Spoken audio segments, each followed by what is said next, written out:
చూసిండ్రా మీరందరూ? ఇప్పుడు రేవంత్ రెడ్డి వచ్చి 2 ఏళ్లు కాలే, సీన్ రివర్స్ అయింది. అయిందాకా లేదా? మొన్న నేను సిద్దిపేట పోయినా, గంగాపూర్ అని చిన్నకోడూరు మండలం గంగాపూర్ ఊరికి పోయినా. ఒక మన కార్యకర్త చనిపోతే మాట్లాడించడానికి పోయినా. కొద్దిసేపు మాట్లాడినాక కూర్చున్నాం.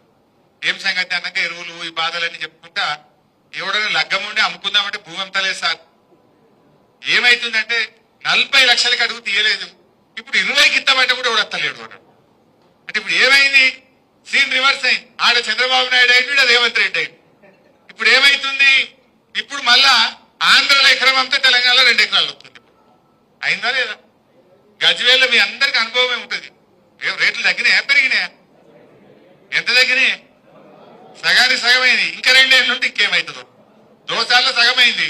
ఈ రేవంత్ రెడ్డి ఇంకో ఏడాది 2 ఏళ్ళు ఉంటే ఇంకెంత తగ్గుతుంది? బేరాలు బంధు, కార్లు గుంజుకపోతుర్రు, మోటార్ సైకిళ్లకు ఇన్స్టాల్మెంట్లు లేవు, దుకాన్లు బంద్ అయిపోయినాయి, డీజిల్ కు పైసలు లేవు, బేరాలు లేవు, కొత్తగా ఇల్లు కట్టేవాడు లేడు, ప్లాట్ కొనేటోడు లేడు. ఎవడన్నా అవసరం పడి భూమి అమ్ముకుందామంటే కొనే దిక్కులేదు. నిజమేనా? ఇది రేవంత్ రెడ్డి పాలన పుణ్యం. ఎవరు తృప్తిగా ఉండరు? ఎవరికి నువ్వు మేలు చేసినావు? సీన్ రివర్స్ అయిందా లేదా? అదే చంద్రబాబు నాయుడు ఆ రోజు ఏమన్నాడు? ఎకరం అమ్మితే తెలంగాణలో ఆంధ్రలో 10 ఎకరాలు వస్తుందని. ఇప్పుడు ఎందుకు 2 ఏళ్లలోనే ఎందుకు ఆగమైపోయింది తెలంగాణ? 2 ఏళ్లలోనే ఎందుకు రివర్స్ అయింది తెలంగాణ? పాలన చేతగాక దిక్కుమాలిన మాటలు, దిక్కుమాలిన అక్రమ కేసులు, ఆగమాగం చేస్తే గిట్ల అయిపోతుంది. అంటే నాయకుడు కేసీఆర్ అంటే ఎట్లా ఉండో ఇలా ప్రజలకు అర్థమవుతుంది. అందుకే ప్రతి ఒక్కరు కోరుకుంటున్నారు మళ్ళీ కేసీఆర్ ముఖ్యమంత్రి కావాలని కోరుకుంటున్నారు. ఇవన్నీ విషయాలు మీకు తెలియనియం కావు. పిల్లల్ని అట్లా మోసం చేసిండు, రైతుల్ని ఇట్లా మోసం చేసిండు. మహిళల విషయంలో మీకు బాగా తెలుసు, ఏదంటే బస్సు ఇచ్చిన అంటాడు. ఆ బస్సులో కూర్చుందామంటే కాలు పెడదామంటే జాగలేదు. బస్సుల సంఖ్య తగ్గినాయి బాగా. మహిళలకు ఎన్ని మాటలు చెప్పిండ్రు? ప్రతి మహిళకు నెలకు 2,500 రూపాయలు ఇస్తా అన్నాడా లేదా? ఇప్పుడు 20 నెలలు అయింది. అంటే ఒక్కొక్క చెల్లెకు అక్కకు 50,000 రూపాయలు రేవంత్ రెడ్డి బాకీ పడ్డాడు.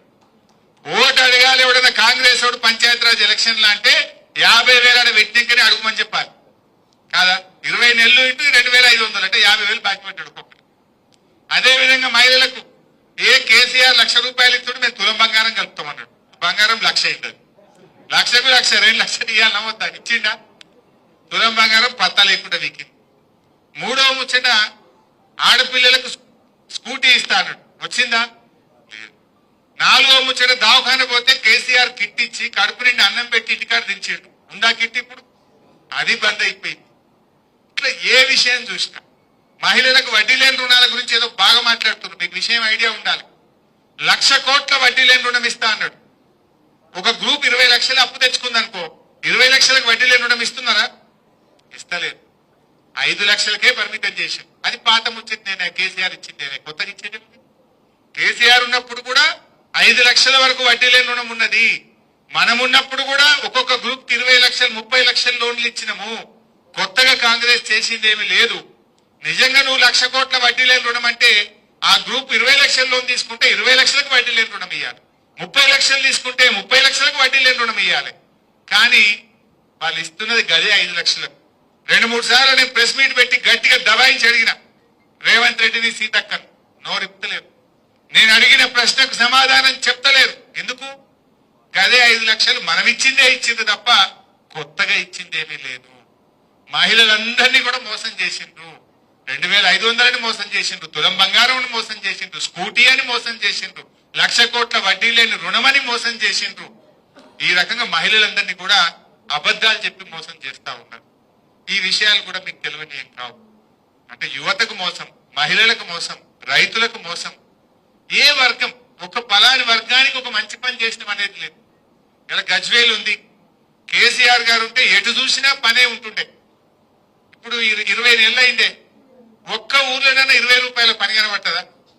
ఒక బిల్డింగ్ కట్టిందో, ఒక స్కూల్ క్లాస్ రూమ్ కట్టిందో, కట్టిందా? ఒక స్కూల్లో రూమ్, ఒక స్కూల్ కాంపౌండ్ వాళ్ళు కట్టిందా? ఓ మహిళా భవనం కట్టిందా? ఓ కులానికి భవనం కట్టిందా? యానన్న ఒక రోడ్ వేసింది. రోడ్ ఇడిచిపెట్టు, కేసీఆర్ పోసిన రోడ్డుకి ఏమైనా పొక్కబడితే ఇంత డాంబర్ పోసే దిక్కులేదు ఉన్నదా? ఈ రకమైన పరిస్థితి. అందులో మనం ప్రజలకు చెప్పాలి, దయచేసి మీరు కూడా సీరియస్ తీసుకోండి. ఎన్నికలు ఆషామాషిగా తీసుకోవద్దు.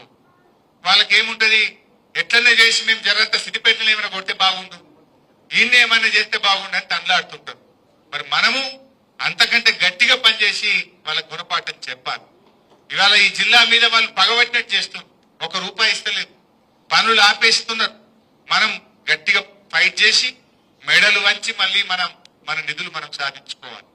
అందువల్ల మీతో నేను కోరేది, గ్రూపులు పెట్టుకోకుండా రిజర్వేషన్ వచ్చినప్పుడు కూర్చుందాం, మాట్లాడుకుందాం. ఉద్యమకారులు, సీనియర్లు గెలుపు అవకాశాలని చూసుకొని మనం తప్పకుండా టికెట్లు తీసుకుందాం. కానీ ఇప్పుడు అందరూ కలిసి పనిచేయండి.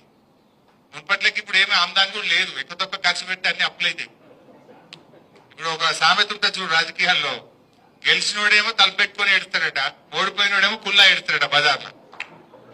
ఎందుకంటే వీరికి అప్పులే వానికి అప్పులే, ఇద్దరికి అప్పులే అవుతాయి. సో బేరాలు కూడా ఏం నడతలేవు, మున్పట్లకి నడుతున్నాయా? అందువల్ల ఆగభాగం ఇప్పటి నుంచే ఖర్చు పెట్టకుండ్రి. నోటిఫికేషన్ వచ్చినాక చేద్దాం. ఇప్పుడు మాత్రం ఒక టీం వేసుకొని అన్ని ఊర్లకు